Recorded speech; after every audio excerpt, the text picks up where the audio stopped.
This is a work of fiction. Names, characters, business, events and incidents are the products of the author's imagination or are used fictitiously, and any resemblance to actual persons, living or dead, or actual events is purely coincidental. Daniel Reyes had spent enough years working night shifts to understand that the easiest jobs were often the ones that looked the most unpleasant during daylight. He was 38 years old, broad-shouldered from years of manual work, and had the habit of inspecting every workplace before accepting a security assignment.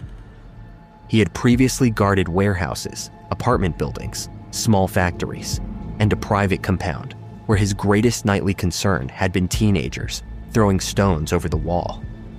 The construction site he was hired to watch seemed even easier than those jobs because there was almost nothing left to protect.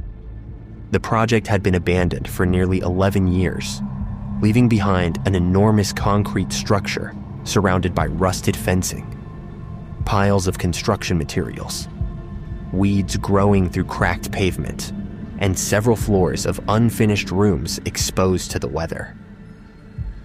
The building had originally been intended to become a 12-story commercial complex, but the company responsible for the project had collapsed financially before the structure could be completed.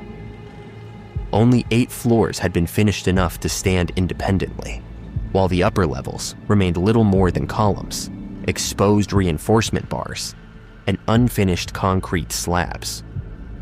The project was eventually abandoned, and the property remained untouched for years because of a dispute between the original owners and several creditors. During that time, the building became a convenient shelter for squatters, teenagers, thieves looking for scrap metal, and people who wanted somewhere isolated to drink or sleep. Daniel was hired because the property had recently been placed under new management, and the owner wanted somebody present during the night to discourage trespassers. His working hours were from 7 in the evening until 6 in the morning, and his responsibilities were simple enough that he expected to spend most of his shift inside the small guardhouse beside the main gate. The building had 7 functioning security cameras, although the equipment was old and several sections of the property remained outside their view. A generator powered the guardhouse, a few floodlights, and the monitors, while the rest of the site remained dark. His supervisor, a stocky man named Ramon Valdez, showed him around the property during his first evening. Valdez had worked for the security company for more than 15 years and spoke about the abandoned building with the detached impatience of someone who had already answered too many questions about it. He explained where Daniel could find the emergency equipment, which gates were supposed to remain locked, and which parts of the building were considered dangerous. The 8th floor received particular attention because several sections of its flooring were unfinished. One elevator shaft remained completely open, and the temporary railings installed during construction had either collapsed or been removed. Before leaving, Valdez gave Daniel one final instruction that seemed strangely specific compared with everything else he had been told. If Daniel heard somebody whistling from the upper floors, he was not supposed to respond. Valdez explained that people sometimes entered abandoned buildings to hide or play pranks, and the upper floors were dangerous enough that Daniel should never investigate sounds coming from them alone. If someone whistled, Daniel was supposed to remain in the guardhouse, record the time, and contact him if the noise continued. Daniel found the rule unusual, but did not consider it frightening. Security guards were given strange instructions all the time, particularly when employers were trying to prevent them from doing something reckless. He assumed Valdez had dealt with previous guards who had climbed the building to confront trespassers and had decided that an oddly specific warning was easier than explaining every hazard. His first night passed without incident. He spent several hours watching television on his phone, occasionally walking around the perimeter with a flashlight, and checking the monitors whenever he heard something outside. The abandoned building made plenty of ordinary noises. Wind moved loose sheets of metal along the upper floors. Rainwater dripped through cracks in the ceiling, and pieces of old construction material shifted whenever the temperature changed. Daniel had worked enough night shifts to know that an empty building could sound surprisingly alive. The second night was equally uneventful, but during his third shift, Daniel began to understand why Valdez had mentioned the whistling. At approximately 1:40 in the morning, while Daniel was recording the condition of the main gate in his logbook, 3 notes of a slow whistle drifted down from the upper floors. The sound was faint, but distinct enough that he immediately stopped writing. It seemed to come from somewhere above the 7th floor, although the unfinished concrete structure caused sounds to echo in strange directions. Daniel looked toward the monitors and checked the camera covering the staircase. The image showed an empty flight of concrete steps, illuminated by a weak security light. He switched to the 8th floor hallway and saw nothing except unfinished walls and scattered pieces of construction debris. He remained at the monitors for several minutes, expecting another sound, but nothing happened. He eventually convinced himself that somebody had entered the building. He wrote the time in his logbook and decided to mention it to Valdez in the morning. The following night, the same thing happened at almost exactly the same time. Daniel heard 3 notes coming from the upper floors, and when he checked the cameras, every hallway appeared empty. The next night brought the same result, followed by another occurrence the night after that. By the end of his first week, Daniel had noticed that the whistle never seemed to occur randomly. It always happened around 1:40 in the morning, and it was always followed by several minutes of footsteps somewhere inside the building. At first, the footsteps sounded distant enough that Daniel assumed somebody was moving between floors. The sound resembled heavy work boots striking unfinished concrete, with each step producing a hollow echo that traveled through the stairwell. Daniel repeatedly checked the cameras while listening, but he never found anybody. One night, the footsteps appeared to move downward. Daniel heard them above him, then on the floor below, then another floor closer to the ground. The camera showed an empty staircase throughout the entire sequence. When the footsteps finally seemed to reach the ground floor, Daniel stood beside the guardhouse door with his flashlight in hand and waited for someone to appear. Nobody did. The sound simply stopped. Daniel returned to his chair and tried to ignore the incident, but his discomfort grew during the following week because the footsteps began behaving as though they were following him. Whenever he walked around the perimeter after midnight, he would sometimes hear another set of footsteps several meters behind him. If he stopped walking, the footsteps stopped as well. If he continued, they resumed after a short delay. Daniel initially thought the person responsible was deliberately following him. He began changing his patrol route to test the idea. He walked through areas where nobody could easily hide and deliberately stopped at random points to listen. The footsteps continued following him, even when there was nowhere for a person to stand without being visible. The cameras made the situation even stranger. One night, Daniel returned to the guardhouse after hearing footsteps directly behind him. He immediately checked the recording from the nearest camera and watched himself walking along the corridor. The footage showed Daniel alone. There was no second person behind him, no shadow moving between the pillars, and no evidence that anyone else had been present. The following morning, Daniel mentioned the incidents to Valdez.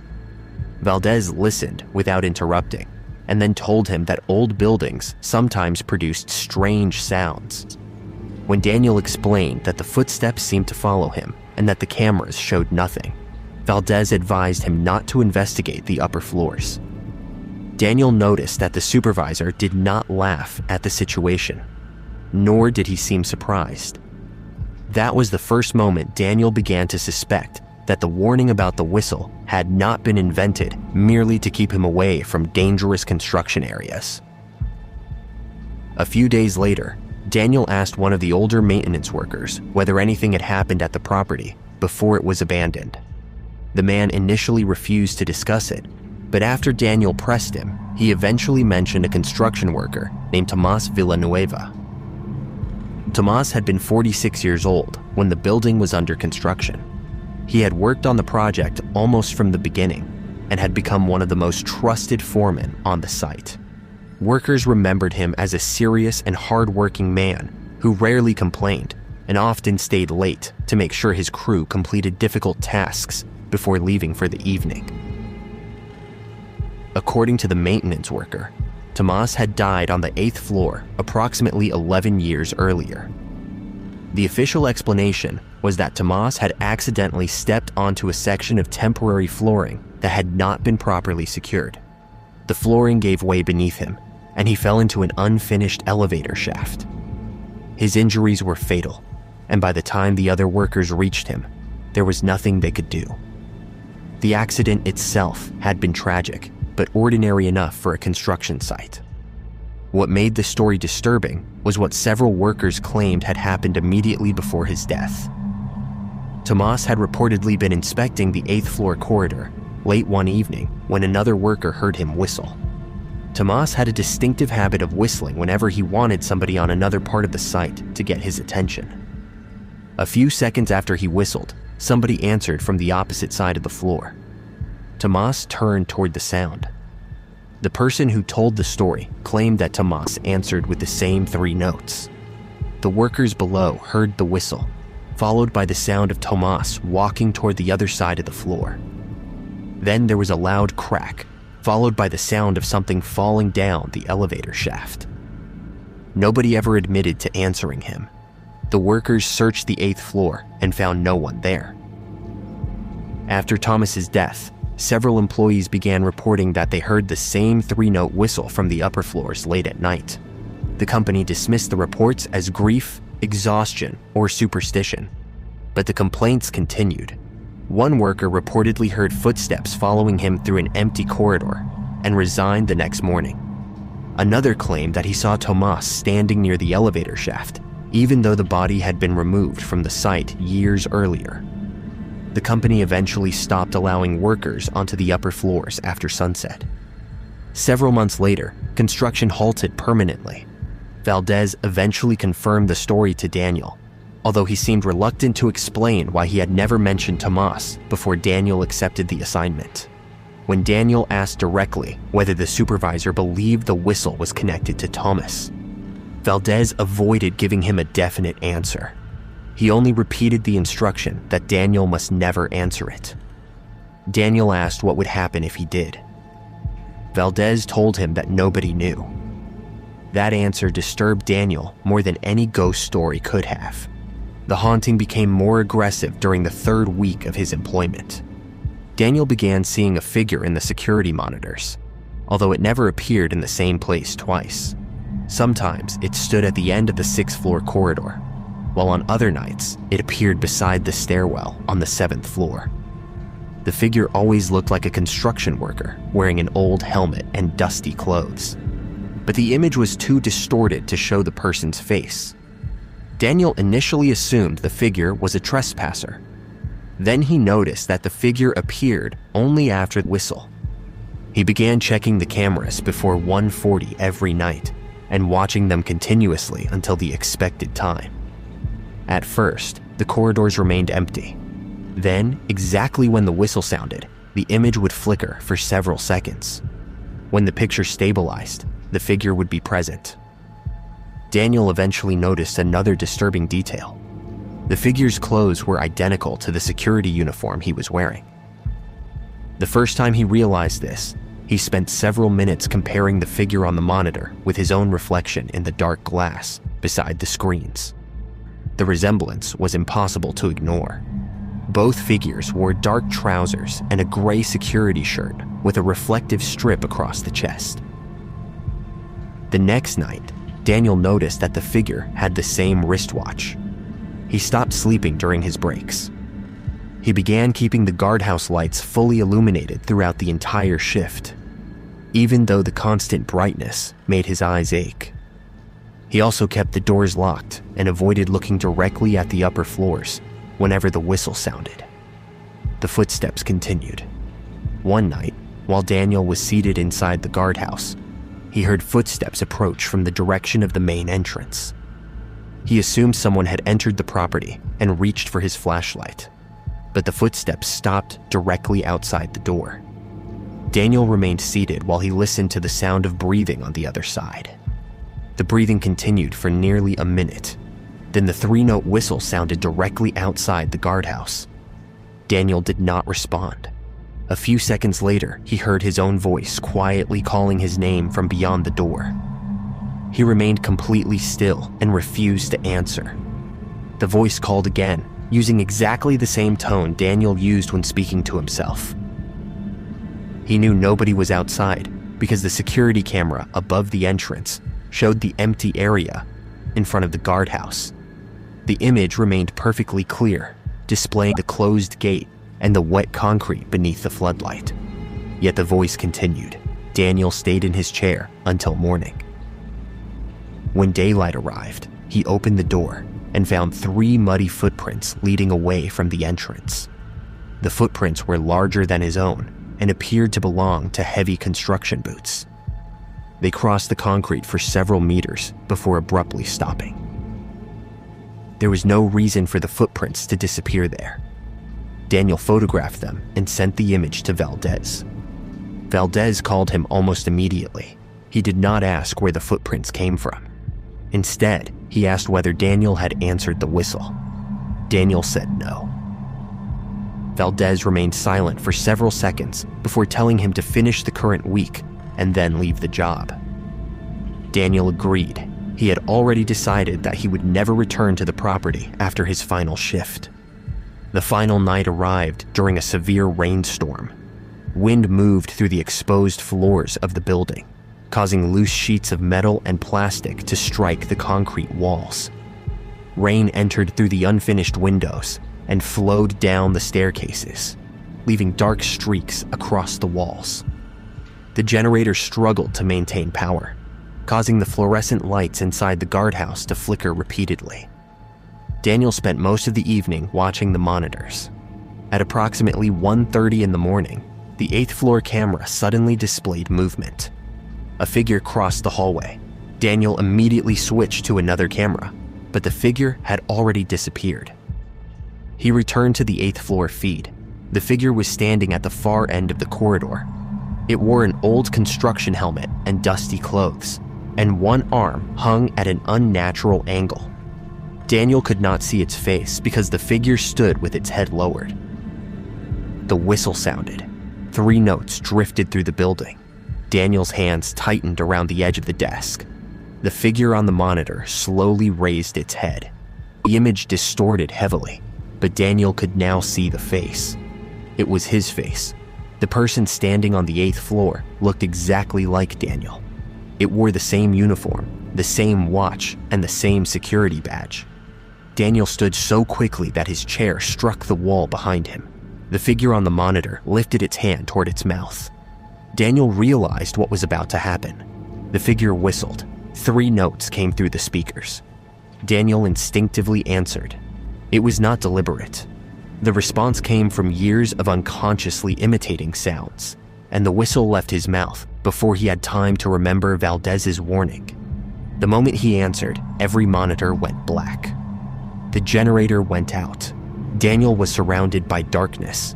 A few seconds later, the emergency light activated, filling the guardhouse with a weak red glow. Then the footsteps began. They were coming from the upper floors. Unlike before, they did not move slowly. They came down the stairs rapidly, with the heavy sound of someone running toward the ground floor. Daniel grabbed his flashlight and rushed toward the entrance, but the lock refused to open. The footsteps reached the 7th floor, then the 6th, then the 5th. Daniel pulled the gate again. The lock suddenly opened. He ran outside. Behind him, the footsteps reached the ground floor. Daniel did not turn around. He sprinted across the property and climbed over the side fence, tearing his shirt on the metal as he escaped. He ran until the construction site was no longer visible and spent the rest of the night inside a brightly lit convenience store several streets away. Valdez found him there shortly after sunrise. Daniel told him everything. When he admitted that he had accidentally whistled back, Valdez's expression changed completely. He explained that the same thing had happened to Thomas. The 3-note whistle had apparently become associated with Tomas's death, but the workers had eventually developed another explanation for it. They believed that whatever remained after Thomas died was unable to leave the place where he had fallen. It could imitate voices, footsteps, and eventually the appearance of people who heard it. The whistle was believed to be the method by which it connected itself to another person. According to the old workers, Tomas had answered the sound before his death, and afterward, people who answered the same whistle began seeing themselves inside the building. Valdez admitted that 2 former guards had disappeared after working at the site. A 3rd guard had been found dead inside the 8th floor elevator shaft. All 3 had reported hearing the whistle before something happened to them. Daniel asked why the security company continued sending guards there. Valdez did not have a good answer. The property owner paid well, and there were always people willing to take the night shift. Daniel had no intention of being one of them again. Later that morning, Valdez and the property owner returned to the site to inspect the security equipment. Daniel refused to accompany them, but Valdez eventually called him and asked him to come because something strange had appeared on the CCTV recordings. Daniel returned reluctantly. The recording from the previous night showed Daniel sitting inside the guardhouse shortly before 1:40. He remained there for several minutes. Then the image distorted. When it became clear again, the chair was empty. The guardhouse door opened. Daniel walked outside. He crossed the property and entered the building. The recording showed him climbing the staircase. He passed the 7th floor. He continued upward. He reached the 8th floor at approximately 1:48 in the morning. Daniel watched the footage with growing disbelief because he knew he had never climbed the stairs that night. The footage showed his exact appearance, his uniform, his flashlight, and his watch. The figure walked through the 8th floor corridor until it reached the unfinished elevator shaft. There, it stopped. Another person appeared behind it. Tomas Villanueva stood in the darkness. The old construction worker looked exactly as the surviving workers had described him. His helmet was damaged, his clothing was covered with gray dust, and his body was twisted from the injuries that had killed him. He stood directly behind the other Daniel and slowly placed one hand on his shoulder. The figure representing Daniel turned around. The recording distorted again. When the image returned, Tomas was gone. So was Daniel. For several minutes, the camera showed only the empty 8th floor corridor. Then the second Daniel appeared again. He walked toward the camera until his face filled most of the frame. He looked directly into the lens. The expression on his face was not frightened.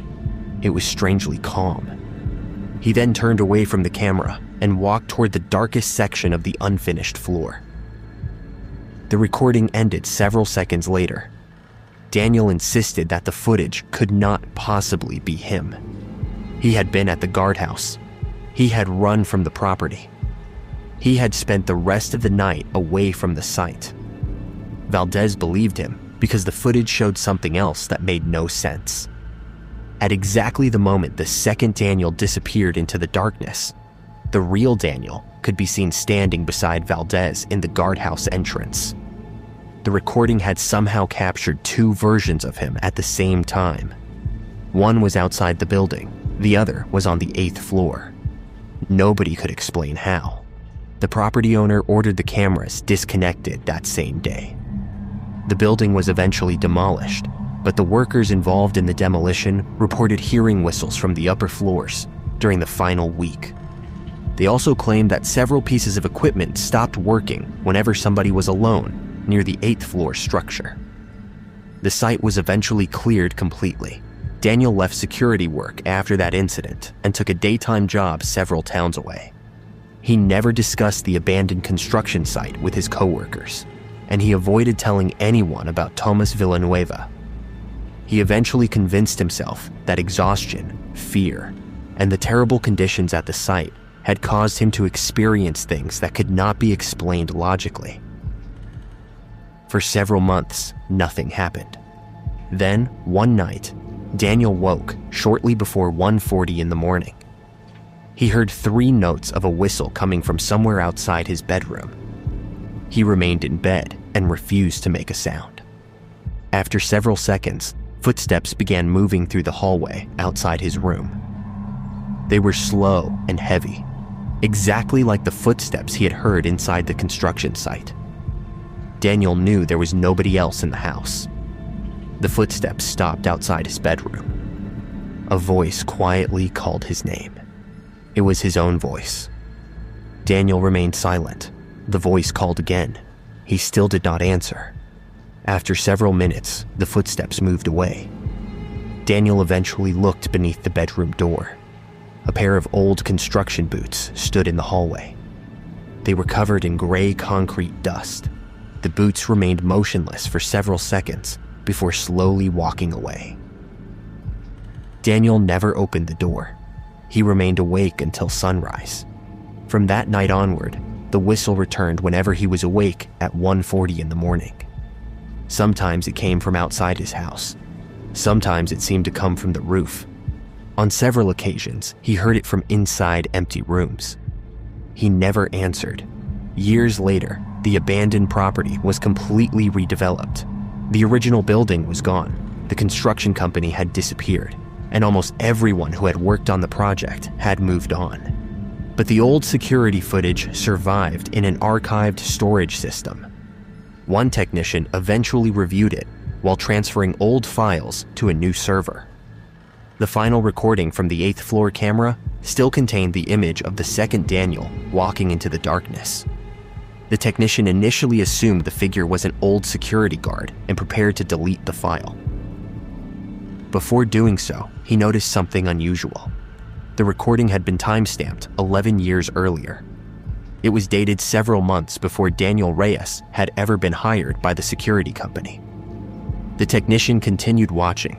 The figure stopped in the darkness and slowly turned toward the camera. Its face was Daniel's. The technician then noticed several other figures standing behind him. They were former workers from the construction site. One was Thomas Villanueva. Another was one of the guards who had disappeared. Another was the guard who had been found dead in the elevator shaft. They were all standing together in the unfinished corridor, facing the camera, as though they had been waiting for someone. Then the figure wearing Daniel's face raised its hand toward its mouth. The technician stopped the recording before the whistle could play. He later claimed that he had heard it anyway. The 3 notes came from the computer speakers, even though the audio track had been removed from the file years earlier. The technician never returned to work on the archive. The building no longer exists, and there is no 8th floor where the whistle could possibly come from. Yet Daniel still refuses to answer when he hears it. He knows that whatever happened to Thomas was never really about the abandoned construction site, the elevator shaft, or the unfinished building. Those things were simply where the haunting began. Tomas died after responding to a sound that should never have been answered, and whatever remained of him learned to use that same sound to reach other people. The worst part, however, was never the ghost appearing on the 8th floor. It was the possibility that the thing wearing Daniel's face had not been an imitation created during that final night. The old recording suggested that it had existed before Daniel ever arrived. It had been waiting for someone who looked like him. It had been waiting for someone who would eventually answer. And somewhere inside the darkness that once occupied the 8th floor, another version of Daniel Reyes was still walking deeper into the unfinished building, carrying a flashlight that never went out, wearing the same security uniform he had worn on his final shift, and waiting for the next person to hear 3 familiar notes coming from somewhere above them.